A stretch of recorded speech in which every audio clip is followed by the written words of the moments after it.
subirlas. Muy bien, Ya está, ya empezó la grabación. muy bien. Buen día a todas y todos. Bueno, hoy tenemos el gusto de abrir nuestro seminario permanente 2026 del Laboratorio de Observación e Investigación Espacial, en específico con una sección dedicada a cada uno de los estudiantes de posgrado que está organizando seminarios conjuntos y paralelos en torno a su tema de investigación. Los programas involucrados son el doctorado en desarrollo sostenible, el doctorado en geografía y la maestría en ciencias marinas y costeras, todos parte del Sistema Nacional de Posgrado del CICI. Estos posgrados reúnen aproximadamente 60 estudiantes y se crea una red de investigación, ya que en ellos participan eh, directores, codirectores y asesores.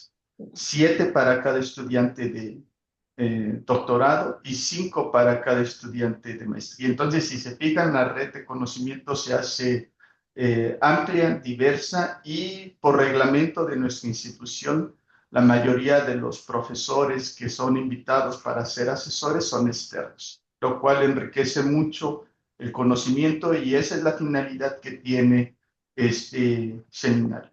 Conocernos, crecer en conocimiento y sobre todo interactuar cerca con cada uno de los profesores y con los estudiantes. Y para el laboratorio en específico es poder con ellos crecer, conocer, capacitarse en temas emergentes que son los temas del desarrollo, de doctorado en desarrollo sostenible, de geografía y de la maestría en ciencias marinas y costeras. En este caso, el seminario que está organizando Manuel va a tener como fin presentar una serie de elementos teóricos, metodológicos de su investigación doctoral.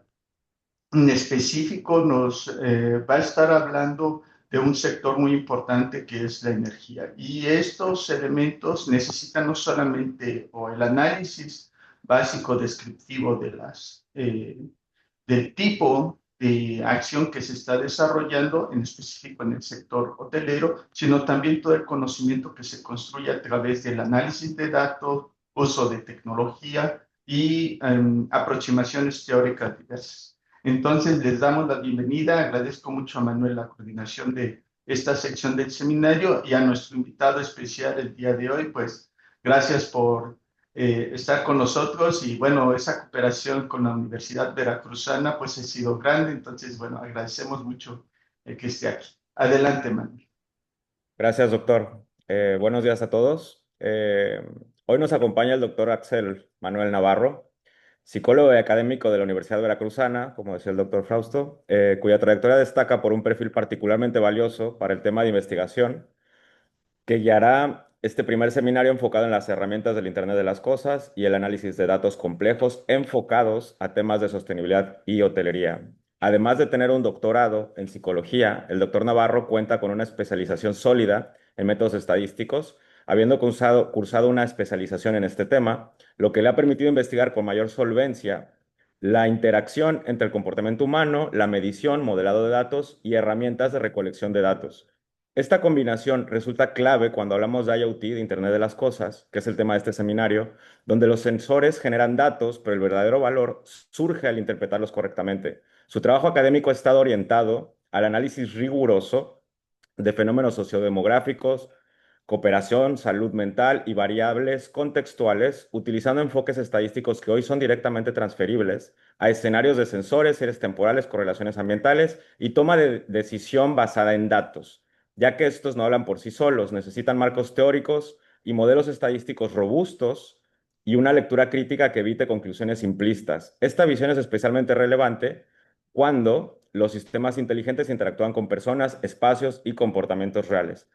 Por su excelencia como docente, investigador participante en foros múltiples en 3 distintos continentes y actualmente como director de la Facultad de Psicología de la Universidad Veracruzana en la sede de Jalapa, el doctor Navarro representa un puente poco común, pero cada vez más necesario para estadística o perdón, poco común, pero cada vez más necesario entre estadística, tecnología y comprensión humana, justo donde el Internet de las cosas encuentra su mayor potencial transformador. Bienvenido, doctor, y gracias por su presencia y asesoría. Podemos comenzar si usted está listo. Gracias, maestro Domínguez, muy amable por la presentación. Haré todo lo conducente. No soy muy diestro en el Zoom. Si alguien tuviera alguna participación, entiendo que el formato será la presentación y al término la sesión de preguntas y respuestas. Es correcto. Entonces, si hubiera algo que quisieran decir en el momento, algo que no esté pasando, que no oigan bien o que se esté fallando la transmisión, no veré las reacciones, entonces les pediré una disculpa de antemano si es que eso sucediera. No En se fin, preocupe, estamos aquí para asesorarlo en eso. gracias, muy amable. El seminario, según tengo entendido, es mitigación de CO2 mediante eficiencia energética, uso de sistemas inteligentes, IoT, en habitaciones de hotel. Y en esta ocasión me permito establecer la plática o la sesión inicial. ¿Qué es lo que se espera ver en ello? Bueno, el poder de lo estadístico de datos provenientes del IoT. Esta ponencia forma parte del seminario Mitigación del CO2 mediante eficiencia energética. En ella se revisarán tres apartados. Primero, sería lo que es las aportaciones disciplinares, la relevancia del trabajo de investigación y finalmente los desafíos por resolver. Un servidor será quien estará a cargo de este seminario. Quiero ver si puedo reducir esto. Gracias. Bueno, las aportaciones principales.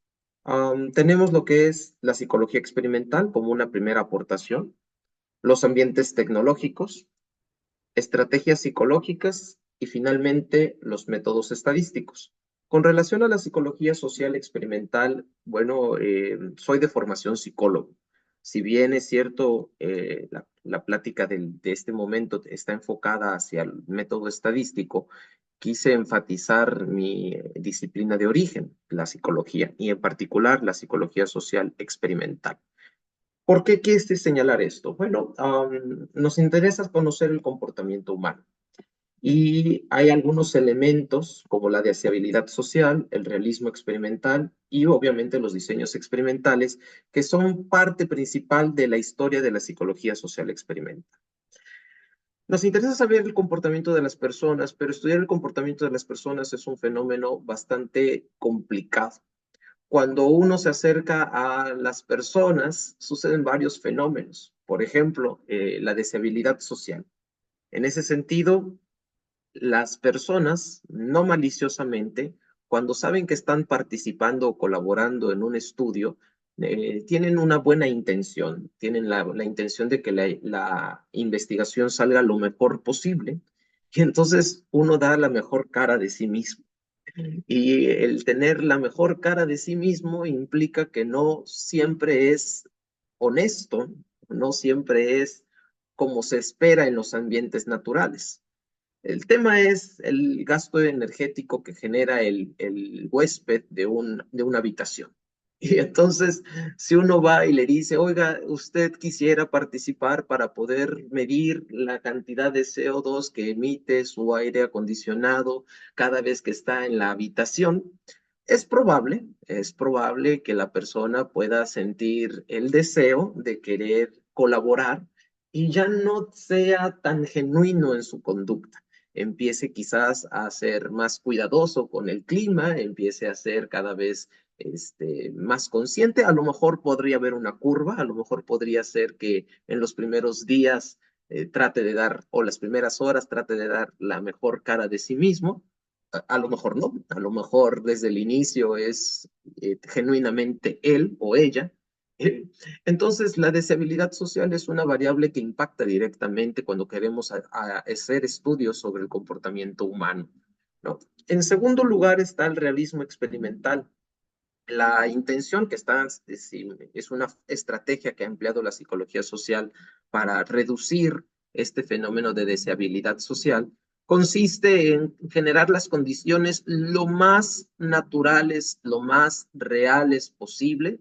Me da mucho gusto escuchar que existen diferentes doctorados en este seminario. No me lo esperaba, no lo sabía yo, pero me imagino que es un poco diferente cuando se trata de estudiar astros, ¿no? Están en su ambiente natural, el laboratorio inclusive no afectaría en conocer el comportamiento del objeto de estudio cuando se trata de otras disciplinas, como lo podrían ser la química o como podrían ser la biología, quizás los animales, pero aún así hay como cierta naturalidad, ¿no? La extrapolación de los resultados del laboratorio al campo real es relativamente sencillo. En este caso, decirle a una persona, venga usted a la universidad, venga usted al laboratorio, ¿no? Venga usted a la cámara de GESEL y vamos a hacerle algunas pruebas, rompe la naturalidad de la conducta social, ¿no? Y en ese sentido de lo que se trata es de adecuar las condiciones para que sea lo más parecido a la realidad, y eso es el realismo experimental. La persona no se da cuenta que está en una condición de experimento. Y por último, que también es no menos importante, con el nacimiento de la psicología como disciplina científica y los avances en las estadísticas, fueron generando los diseños experimentales. Estos han sido ampliamente difundidos en otras disciplinas, como lo es la agronomía, como lo es inclusive la pedagogía. Sin embargo, la psicología también ha hecho una aportación desde los trabajos experimentales, haciendo comparaciones con grupo control, con grupo experimental, haciendo comparaciones también antes y después, solo antes, solo después, con 6 grupos, entre otras características. Bien, en el caso de los ambientes tecnológicos, esa es la aportación psicológica, pero ahí en los ambientes tecnológicos necesitamos establecer que el mundo no es lo mismo que como fue en 1900 y algo, ¿no? Estamos en los 2000, los 2026, y hay muchos avances tecnológicos. La IA es una de ellas, el Internet de las cosas o el IoT es otra. Y vivimos constantemente siendo persuadidos o manipulados por las redes. Es un tema particular, no es propiamente el caso de la investigación aquí planteada, pero hoy en día no podemos estar quizás un día sin nuestro teléfono celular. Hoy en día no, quizás no podemos estar mucho tiempo sin ver las redes sociales. Hoy en día no podemos estar mucho tiempo sin interactuar quizás con la inteligencia artificial. Y eso también va generando cambios en nuestra forma de actuar, sutiles algunos, otros mucho más directos. Hay mucha información asistida por parte de la IA, mucha hoy en día. El boom de la inteligencia artificial nos ha permitido generar interacciones distintas. La gente hoy en día pregunta antes de hacer cualquier cosa, oye, IA, ayúdame con esto. Algunos hasta tienen una relación, un vínculo más cercano con la IA. Hay dispositivos de lenguaje que hacen que las personas vayan considerando que el algoritmo tiene una personalidad y es como si sintieran que están interactuando realmente con alguien, cuando en realidad es un manejo de información que difícilmente hace una interacción uno a uno, ¿no? No hay una identidad, no hay una personalidad, aunque pareciera que sí.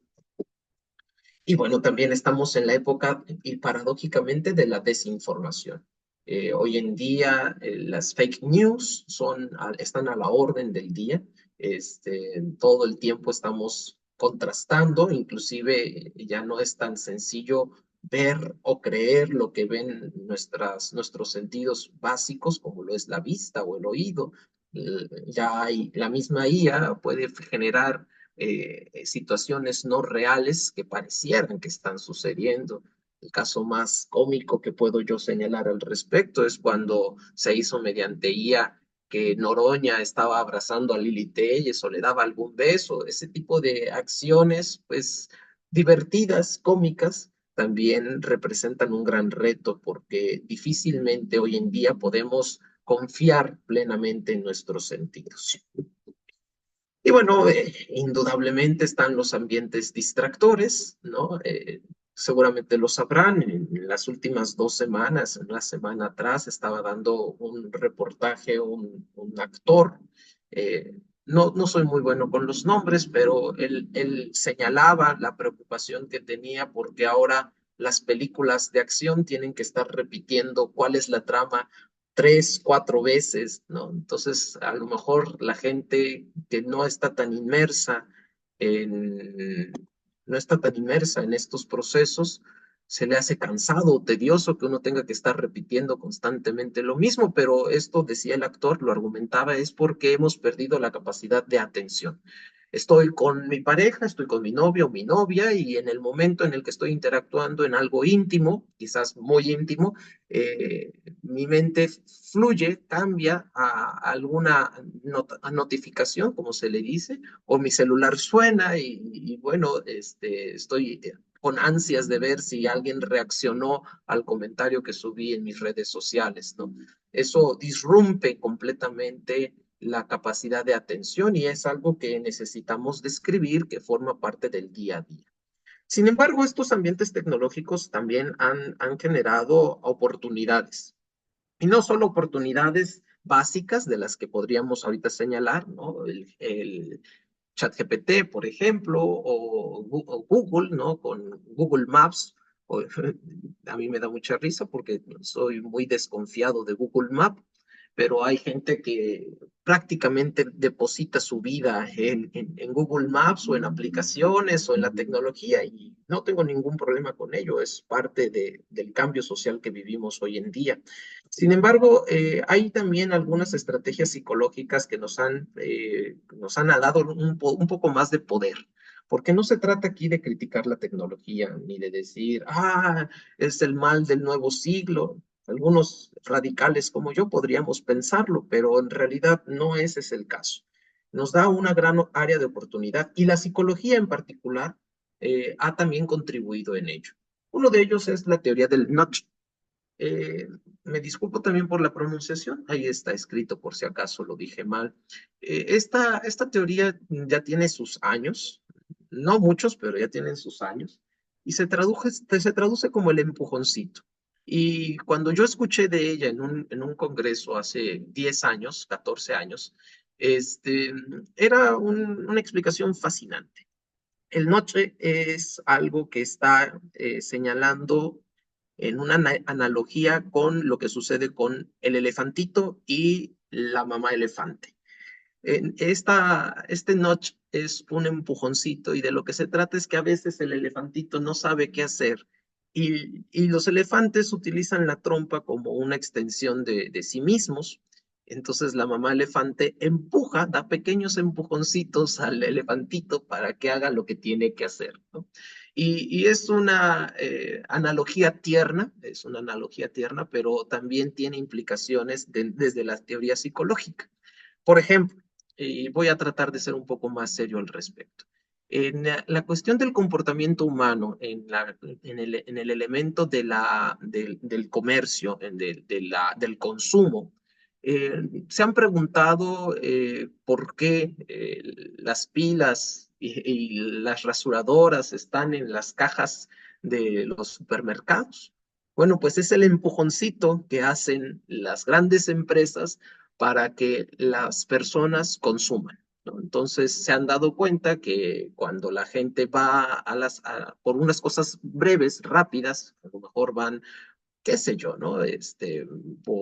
Precisamente se acabaron las pilas, doble A, triple A, y entonces van a la tiendita de la esquina y en el momento en que llegan a la caja, junto a las pilas están los rastrillos. ¿Por qué? Porque pues habitualmente quien compraría, según los estudios de marketing, quien compraría estos productos sería el hombre. Entonces por eso le hace recordar al consumidor que necesita también comprar su rastrillo, ¿no? Esto también lo vemos, por ejemplo, con los dulces, ¿no? El hecho de que los dulces estén siempre cerca del pago tiene su razón de ser. Habitualmente, cuando van de compras con los niños tienen al alcance el chocolate o la gomita o cosas por el estilo, y entonces quiere ello, ¿no? Un poco a la inversa ha sido también los cereales que fueron cancelados con los elementos llamativos para los niños, ¿no? Y entonces, en ese congreso que yo les decía, cuando me presentaron lo que era el Noche, señalaban, ¿qué pasaría si en lugar de tener, porque eso lo saben los grandes consorcios, eso lo saben los grandes mercados, ¿por qué los dulces, como M&M, Snickers, Milky Way, perdón si estoy dando marcas que no debería, ¿por qué están en la caja y por qué los dulces típicos tradicionales, que tendrían quizás otras implicaciones sociales, también están en el supermercado, pero no están a la mano? Están escondidos, están ahí por las carnes, están ahí por los refrigeradores, que son lugares muy incómodos, son muy fríos. Entonces, las grandes empresas cumplen con la reglamentación, pero evidentemente reciben una bonificación, vamos a llamarlo de esa manera, por las grandes empresas. Entonces, por eso siempre Coca-Cola va a estar cerca de las cajas, porque es el lugar predilecto para poder consumir. Y los pequeños negocios, pues abandonados, olvidados, los locales, estarán en lugares incómodos, cumplirán con la ley, porque la ley les obliga a que deban de tener también énfasis en el producto interno, en el producto local, pero con menor énfasis, ¿no? Entonces, esta teoría del Notch aplicado a la tecnología nos permite también pensar, ¿y qué pasaría si en vez de ver a la tecnología como el enemigo, lo asociamos, lo incorporamos como un elemento que nos da esos pequeños empujoncitos para cambiar nuestro comportamiento humano? Pero claro, para eso necesitaríamos opciones. El Notch ya existe, la tecnología, las redes sociales, la informática, nos da empujoncitos para ir cambiando nuestro comportamiento. Ahora la pregunta es, ¿qué tal si nosotros podemos decidir en qué cambiar nuestro comportamiento y tener un comportamiento más responsable o amigable con el medio ambiente? Y este trabajo enfatiza eso. Bueno, tecnocognición, ese tema es fascinante. Seguramente todos nosotros estamos familiarizados con el tema del troleo, ¿no? De un troll haciendo énfasis a las personas que pues expulsan o emiten comentarios negativos, trolean, agreden mediante comentarios sarcásticos o ácidos. Mediante esta técnica propia de la psicología, lo que se han hecho, por ejemplo, en radiodifusoras, cada vez han sido menos los lugares en donde permiten establecer comentarios, precisamente por el troll, ¿no? Pero una medida alternativa es que después de leer la nota y antes de poner tu comentario, les hacen un pequeño quiz, un pequeño cuestionario de 3, 4 preguntas de opción múltiple, y si contestan correctamente, entonces las personas pueden ya emitir su opinión. Y esto lo que trata de hacer es que reduce o enfría el ánimo de las personas.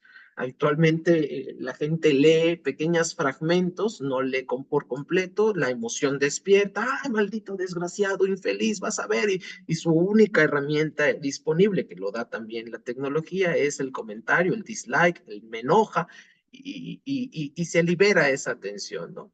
Pero vamos, estamos haciendo cerebros más límbicos, cerebros más animalescos. Lo contrario sería, vamos a tomarnos un tiempo, vamos a tratar de releer y releer. Y esa estrategia lo que busca es eso, generar estrategias para calmarnos y modificar nuestra primera emisión. Y finalmente los boosts, que bueno, en este caso lo que se trata es de forjar a un ciudadano mucho más crítico, mucho más consciente de todo lo que está recibiendo por parte de la Internet, y no irse con la primera información, ¿no? Generar herramientas, habilidades para el ciudadano crítico en la época tecnológica del Internet, de la Internet en la cual nos vivimos hoy en día, ¿no? Entonces, frecuentemente quizás no irnos por la primera respuesta que nos dé ChatGPT o ChatGPT, ¿no? Cuestionar, bueno, ¿cuáles son esas fuentes que tú me estás dando? Quiero ver esas fuentes, y tratar de releerlas también para informar inclusive al algoritmo, oye, lo que me estás informando, o quiero denunciar que lo que se me está informando no es lo correcto, no forma precisión. Y eso también ayuda a que el algoritmo vaya evolucionando y vaya mejorando. pero son habilidades que uno necesita tener, son habilidades que uno necesita desarrollar para poder interactuar de mejor manera con el mundo tecnológico. Bueno, en el caso en particular de los métodos estadísticos, pues sabemos que la estadística es un conjunto de herramientas que nos permite analizar, interpretar y organizar un conjunto de datos. Y se divide en dos, la estadística descriptiva y la estadística inferencial. De esto no voy a hablar ahorita porque es lo que voy a aportar en la siguiente presentación. Bueno, método estadístico. En el caso de la presentación del trabajo que presenta el maestro Domínguez, hay tres hipótesis. La primera, a mayor ejecución de sistema inteligente, menor gasto energético. Y esto lo vamos a ver representado por nuestra hipótesis nula, en donde el coeficiente de correlación es mayor o igual que 0. Lo voy a explicar también a detalle más adelante. Una segunda hipótesis es que la relación entre las variables no se explica por otras variables. Y en este caso, nuestra hipótesis nula es que beta 0, ahí se me fue, es igual a 0. También lo explicaré en un momento. Y finalmente, no existe diferencia estadísticamente significativa explicada por contextos socioculturales. Para eso vamos a utilizar un diseño factorial de 2×2. Les expongo. Bueno, la primera hipótesis, a mayor ejecución de sistema inteligente, menor gasto energético. Bueno, aquí tenemos dos gráficas esperadas. Les comparto un poco. Estas son las variables que he puesto en el PowerPoint. Tenemos lo que es el país, el diseño ABBA, Smart Scenarios Executed, que es SSE, los kilowatts salvados, el CO2 ahorrado, salvado, y el costo económico ahorrado. Entonces, ¿de qué es lo que se trata aquí? Si tuviéramos una persona que tuviera la mayor cantidad de ejecuciones, que en este caso sería 1, lo manejo aquí en una tabla del 0 al 100, pero sería 1. Si uno tuviera la mayor cantidad de ejecuciones de un escenario inteligente, se esperaría que haya menos kilowatts, que haya menos peso de CO2 y que haya menos gasto económico. Y así sucesivamente ver cómo va a ir cambiando conforme va disminuyendo las ejecuciones. Entonces van aumentando tanto el kilovatios, el CO2 como el gasto. Y eso lo podemos ver. Tengo aquí un chat, perdón. Ok. Creo Eso que es no era para relevante. al final de la ponencia, quien quiera registrarse o pueda registrarse más bien, ahí está el link de registro para la sesión. Ven, ese es el tipo de cosas que les digo, que las distracciones están a la orden del día con estos elementos.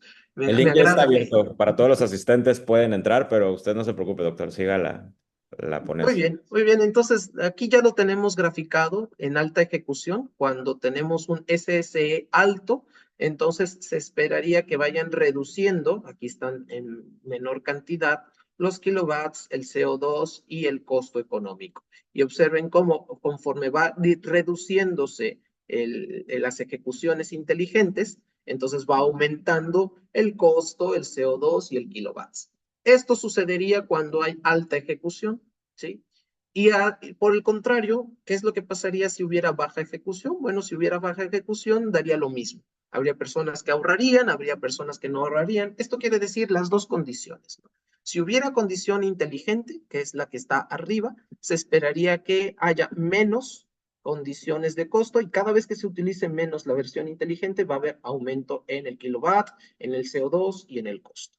Por el contrario, si no tuviéramos la asistencia inteligente, podría pasar cualquier cosa, podría ser aleatorio.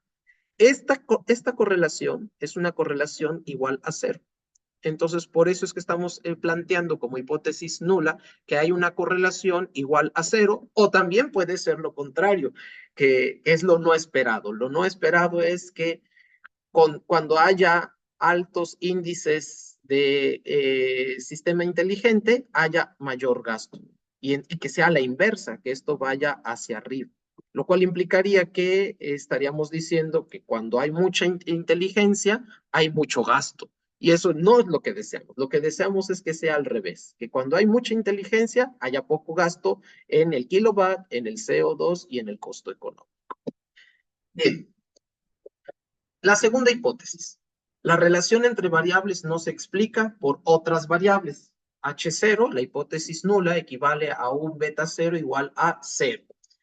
Para eso vamos a entender que se utilizarían regresiones lineales. Una regresión lineal lo que va a buscar es que ya que tenemos esta línea, vamos a encontrar el punto de origen y la coordenada o la pendiente y el grado de inclinación.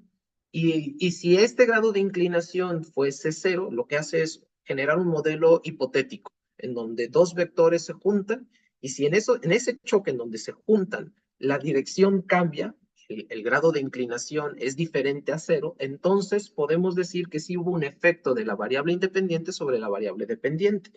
Esto es lo que buscamos con una regresión lineal simple. Lo que vamos a hacer ahora es una regresión lineal múltiple.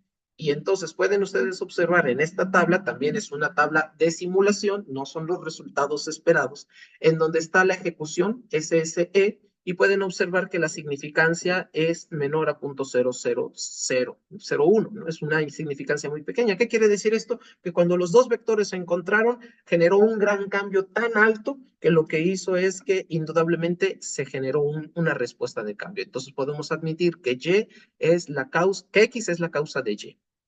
Eso sería, vaya, un logro máximo si logramos obtener eso en la investigación, pero lo que nos interesa no es tanto esa relación causal entre la variable independiente y la variable dependiente, sino tanto demostrar que estas otras cuatro, que son las otras variables que el maestro Domínguez me presenta en esta tabla, vean ustedes, esto es lo que él me presenta, el cuarto 1 o el cuarto A, la hora, el ISO, la humedad, el estrés, son varias variables, él entiende perfectamente lo que quiere decir, yo no, entonces lo tengo que transformar a algo más cómodo para mí en esto y para que pueda ser más útil en el lenguaje del programa estadístico.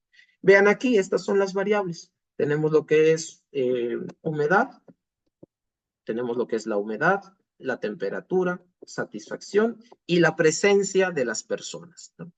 Uno esperaría entonces que ninguna de esas tres variables, la humedad, la temperatura y la satisfacción, sean factores que expliquen el comportamiento de nuestra variable y que sí lo sea la SSE, es decir, las ejecuciones inteligentes, como también la presencia, pero observen cómo la presencia de la persona, aunque es estadísticamente significativa, no tiene tanta fuerza como si lo fuese el dispositivo inteligente.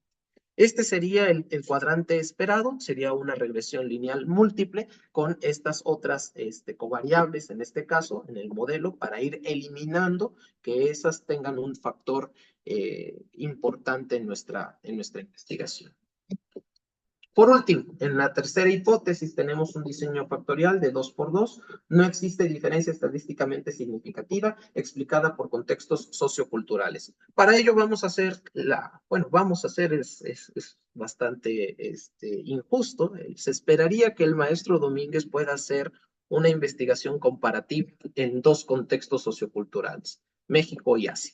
¿Y qué se esperaría? Bueno, pues lo mismo que ya les presenté, alta ejecución y baja ejecución con los modelos aquí en México, estos serían los resultados en México, y con los modelos en Asia. Y si se dan cuenta, los resultados, aunque son diferentes, son similares.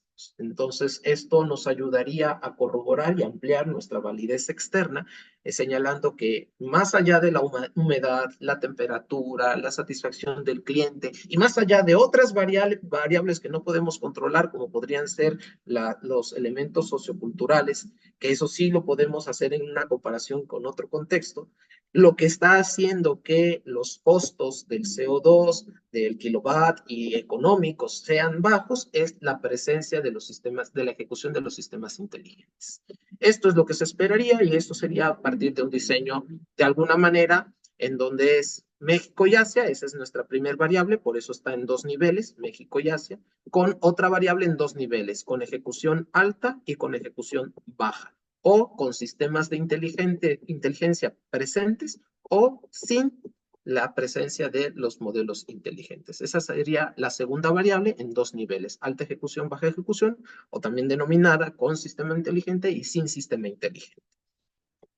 Bueno, esas serían las aportaciones que podemos dar desde la estadística. Es lo que humildemente pienso que podría yo colaborar y contribuir al trabajo del maestro Domínguez. Hay también que hablar sobre la relevancia del estudio. ¿Por qué se elige colaborar en este estudio? Muchas cosas. Hay una problemática. La investigación nace de la realidad y no del deseo o interpretación del investigador. Ya hay huéspedes que van a un hotel y está registrado, gracias al trabajo que el maestro Domínguez establece, ya está registrado por muchas otras investigaciones anteriores en que la gente cambia su comportamiento cuando no está en su zona, en su hogar, ¿no? Pues es más descuidada, deja la basura por todos lados, etc., ¿no? Lo que les decía yo, la psicología social ya ha explicado eso. Cuando uno es observado, cambia su comportamiento. Cuando uno no está en su dominio, cambia su comportamiento. Y bueno, eso genera afectaciones, eso es real, no es una apreciación que tenga el maestro Domínguez o que tenga yo como investigador de creo que, no, eso es real. La gente cambia su comportamiento y es descuidado y evidentemente afecta a la economía y afecta también al medio ambiente. Impacto ambiental. Bueno, los resultados contribuyen a reducir los daños ocasionados por la huella ambiental del hombre. Si este es un fenómeno real, si esta es una problemática real que además tiene un impacto severo en el medio ambiente, necesitamos ir generando algunas medidas para poder reducir ese impacto. El trabajo tiene mucha validez y robustez, ¿no? Controla varias variables. El diseño de investigación considera variables extrañas y busca la manera de controlarlas.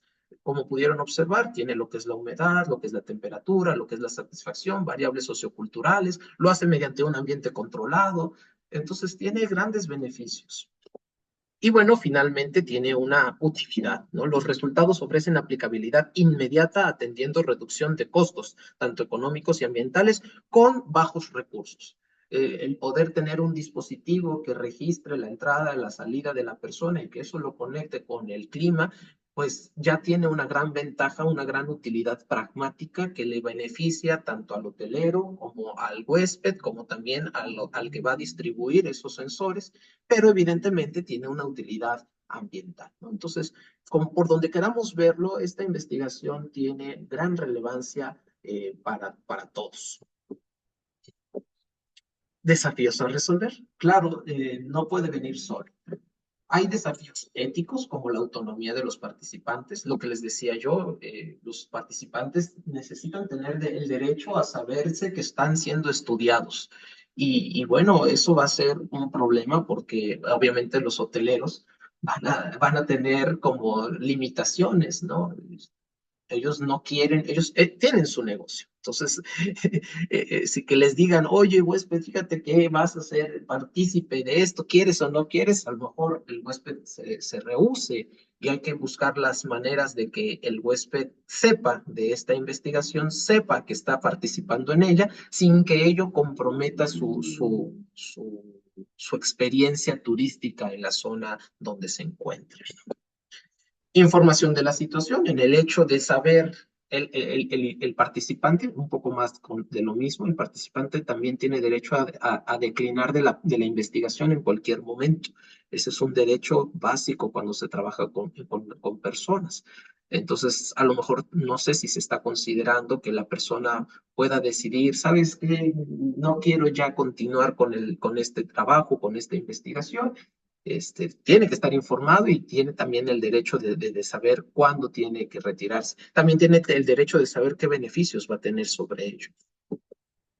Bueno, desafíos metodológicos, el control de variables, aun cuando se está haciendo todo lo necesario por controlar las variables, hay algunas que no se pueden controlar.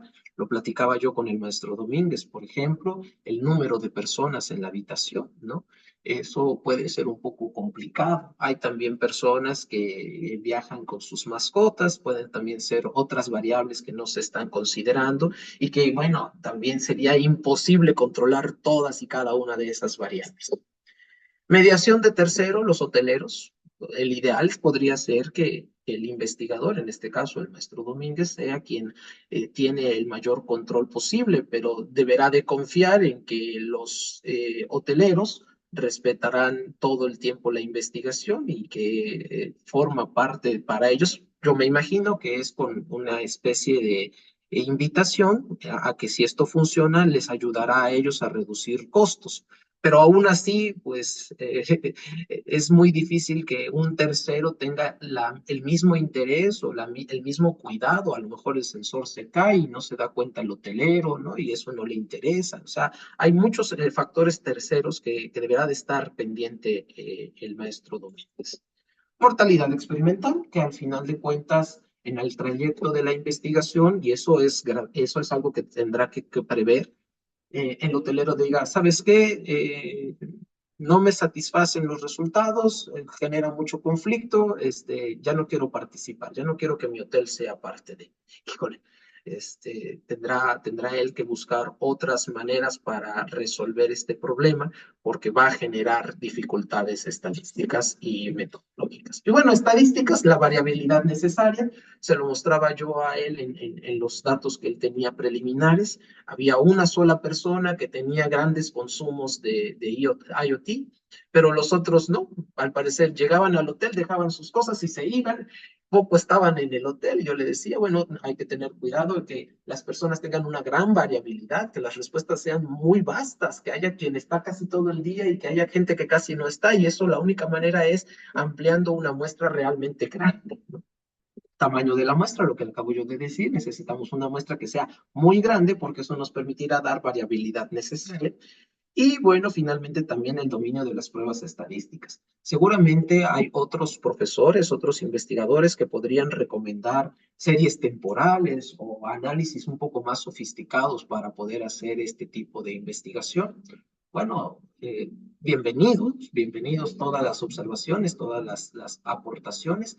Esto es lo que yo modestamente puedo ofrecerle al maestro Domínguez y creo que aún así puede generar resultados bastante robustos para una publicación o para el trabajo científico.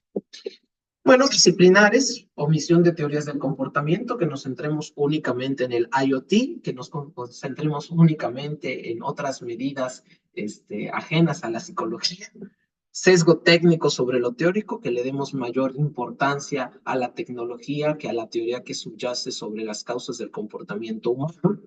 Y falta de claridad teórica, que en algún momento estemos deambulando entre una teoría y otra, porque pues esto se está construyendo al día, ¿no? Es 2026, es un tema muy novedoso, también están surgiendo teorías que abarcan diferentes disciplinas.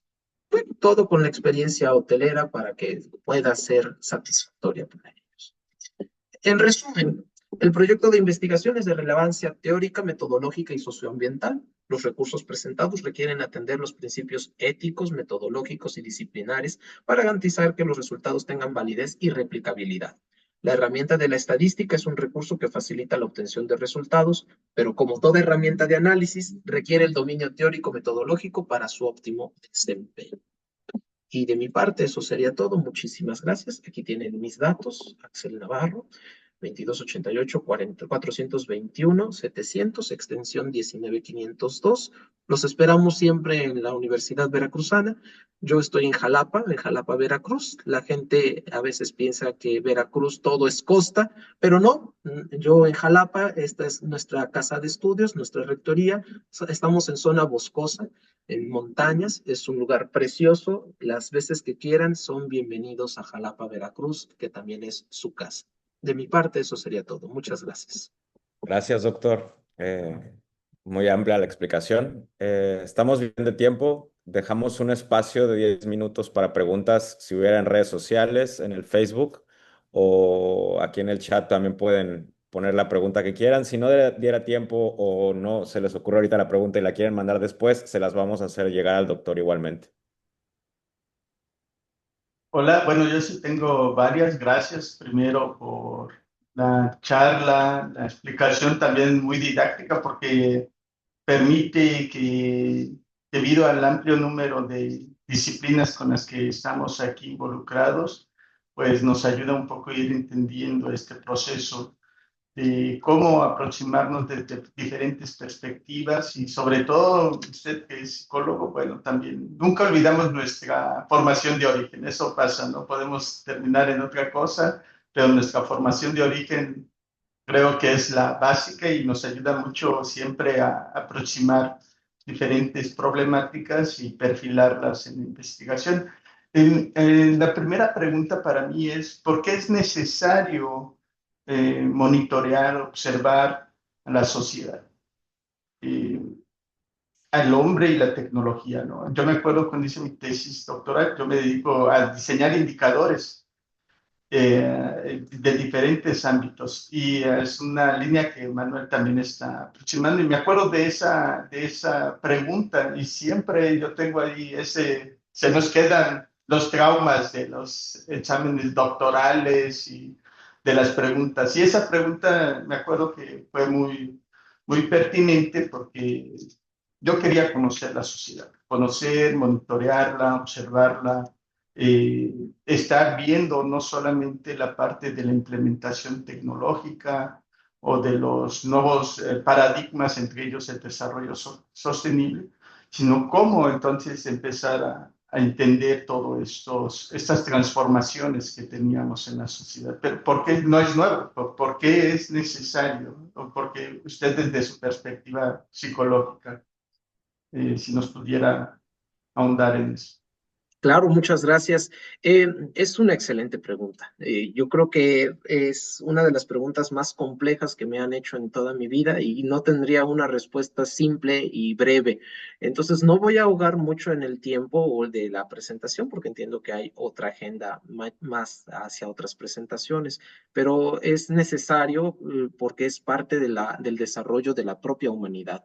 O sea, el mismo ser humano en su nacimiento como humanidad al poder generar un cambio en el entorno. Esa es la transformación que tuvo el ser humano en otras especies, en comparación con otras especies. Las otras especies se adaptan a su entorno, el ser humano adapta a su entorno, pero, y lo hemos platicado el maestro Domínguez y yo en muchas ocasiones, al hacer esa transformación, transgrede el hábitat, transgrede su medio y como consecuencia parecería que daña o altera o hace cambios irreversibles en la propia naturaleza o que pueden costar muchísimo. Entonces, como consecuencia de eso, tiene un efecto directo en su ambiente, tanto natural como social. Ahorita, por ejemplo, está de moda lo que está sucediendo en Estados Unidos y Trump mismo dice, bueno, el único límite que yo tengo es mi moral, ¿no? Y yo escuchaba comentaristas que decían, bueno, eso ya lo hablaba Shakespeare, ¿no? Cuando él establece esta novela en la cual el rey empieza a degenerarse porque no hay un otro que lo contenga. Él mismo adopta su propia moralidad y al inicio la moralidad es muy clara, pero eventualmente se va difuminando y va generando cada vez, Macbeth es la obra a la que me estoy refiriendo, cada vez va generando situaciones más polémicas, ¿no? Entonces, indudablemente somos seres sociales y necesitamos de la observación del otro para podernos regular, para no poder destruir o afectar nuestro entorno inmediato, ambiental o social. Entonces, tengo ahí los dos ejemplos de cómo es necesaria la observación en nosotros mismos, tanto para la cuestión ambiental como para la cuestión social. Y bueno, como fundamento central de las metodologías, la observación es, digamos, la primera antes de pasar a la sistematización. Y eso me lleva a mi segunda pregunta, reflexión. Cuando empieza Manuel a realizar su propuesta de investigación, él va ya a la parte empírica de implementación, directo al cuarto de hotel y al sensor y el tipo de sensor. Nos habla mucho por su experiencia, claro, en ese sentido. Y entender que es este sistema socioecológico que está viendo tiene tres, yo les digo cuatro componentes muy fuertes que él ha estado descubriendo poco a poco, ¿no? Esto que señalaba, quién vamos a observar, cómo lo vamos a observar, qué características vamos a tomar de datos, etcétera, ¿no? Entonces, tenemos un grupo multidisciplinar de asesores que unos directamente quieren ver la satisfacción del huésped, ¿sí? las características del cuarto, las características del sensor o la recopilación de datos. Bueno, vámonos directo al caso, ¿no? Pero tenemos un reto muy importante que fue precisamente primero el parámetro del investigador, que sería Manuel, el segundo el gestor del hotel, vamos a decir el dueño o el director, el tercero el técnico, que es el que prepara la habitación con todas estas componentes que queremos, y el usuario, que sería el huésped.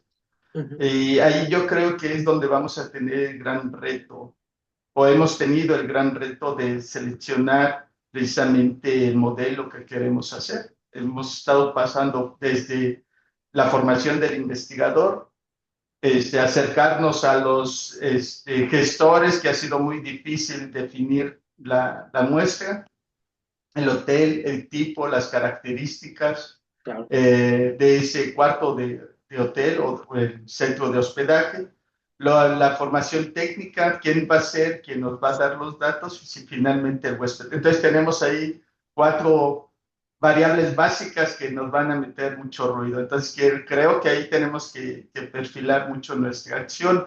En el parámetro, ahora sí, que usted nos expuso, iba mucho con el huésped en las características. ¿Cómo abordar las otras categorías, por ejemplo, el investigador, el gestor y el técnico?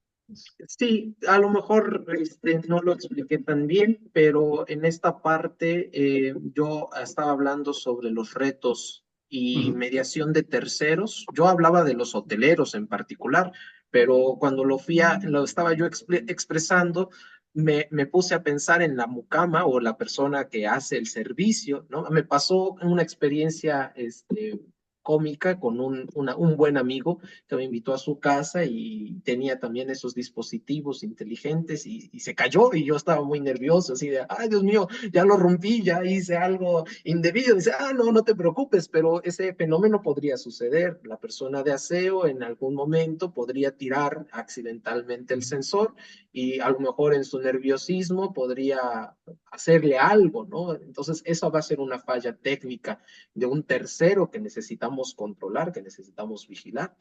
Hablaba yo del hotelero, hablaba yo de la mucama. Yo también pienso que el investigador, pues, yo soy de la vieja escuela, entonces yo pensaría que el investigador tendría que estar lo más directo con el dato posible, ¿no? Pero es imposible que él pueda estar, que el maestro Domínguez pueda estar en los 4 hoteles, en los 6 hoteles que tiene pensado estar, simultáneamente, o si lo va a hacer así, pues ya vienen otras variables, porque entonces el clima no es el mismo si es temporalmente, ¿no? Lo ideal sería que sean simultáneos los 6 y que se puedan recabar los datos porque van a tener las mismas características temporales y climáticas, ¿no? Pero si no lo fuese, pues esas son otras variables que se van a agregar a la complejidad del estudio. Y bueno, sí, indudablemente los actores, la mediación de estos terceros tendrá que ser muy importante con una buena capacitación primero de él mismo para entender cuáles son todas las posibles variables que pudieran generar, a lo mejor hacer algunos ensayos pilotos previos y a partir de ahí ir recabando esa información para poder establecer el trabajo experimental final, ¿no? Y también con esa misma experiencia ir capacitando a las otras personas y hacerles también sus propios ensayos para poder reducir el margen de error. Algo de lo cual me encanta de la estadística y no lo mencioné y creo que es oportuno ahorita señalarlo, es que la estadística siempre se va a basar en un porcentaje de error o una probabilidad de error. El error es inevitable y eso lo asume la estadística y dice, ¿sabes qué? No tienes por qué preocuparte. El error es inevitable, pero hay que aprender a manejar el error.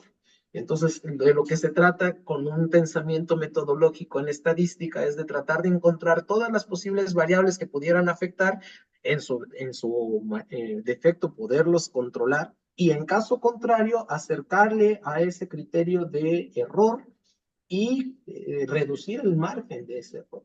Pero el error siempre va a estar. El error puede ser experimental, el error puede ser de medida, pueden ser de diferentes maneras, puede ser aleatorio, pero al final de cuentas, Si el investigador conoce esos posibles errores, los puede describir y claro, él tendrá también todo el deber ético de señalar, este fue mi estudio con estas características y probablemente estas fueron amenazas que no se pudieron controlar y propondría yo en los siguientes estudios estas otras herramientas que pudieran reducir ese margen de error. Y así es como vamos manejando o caminando en la disciplina científica, generando pequeños resultados y cada vez perfeccionándolos más y es una tarea inalcanzable porque todo el tiempo se puede mejorar, pero en ese camino estamos, ¿no?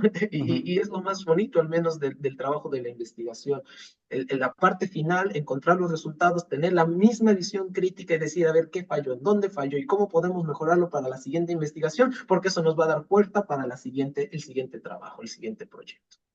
Pues gracias por este último comentario, sobre todo porque la mayoría de los estudiantes que nos acompañan hoy trabajan datos y los hacen a través, bueno, hacen su análisis estadístico y muchas veces es una preocupación que tienen ellos, ¿no? Que los datos no son significativamente representativos y empieza la crisis del experimento. Entonces, bueno, excelente iniciar, arrancar nuestro seminario con usted, nos da bastantes elementos para poder reflexionar y agradezco a Manuel que lo haya invitado también a ser parte de su comité. Es Gracias. correcto. También agradezco la invitación. Ha sido muy cálido todo este evento. Me gustó muchísimo. Espero poder contribuir en próximos eventos. Y como lo puse aquí, estamos a la orden, la Universidad Veracruzana, una escuela hermana de la Universidad de Quintana Roo. Un fuerte abrazo. Gracias. Gracias. Pues si no hay más preguntas, me parece que no las hay. No sé si en redes sociales hay alguna.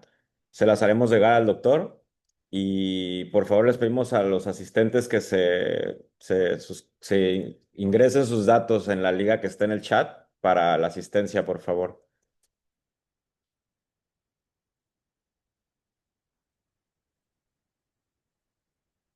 No sé si hay algo más que agregar, doctor. No, Parece ya que ya no hay más cerraríamos. preguntas y el doctor también. Agradecemos al doctor H, le haremos llegar su constancia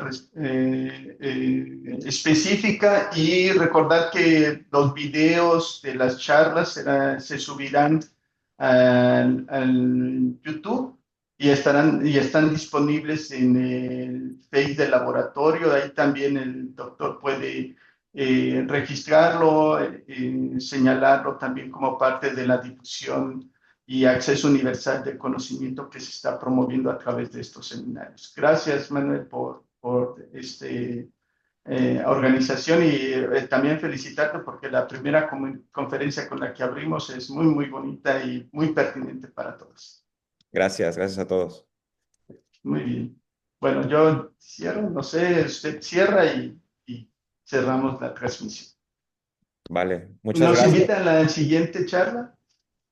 ¿Cuándo va a ser dentro de su seminario para... La siguiente charla del seminario de IoT, sostenibilidad y turismo va a ser el último viernes del próximo mes de febrero, en este mismo horario, a las 9 de la mañana hora de Cancún, 8 de la mañana hora de Ciudad de México. Muy bien, muy bien. Gracias y bonito fin de semana. Gracias a todos. Buen fin de semana. Saludos.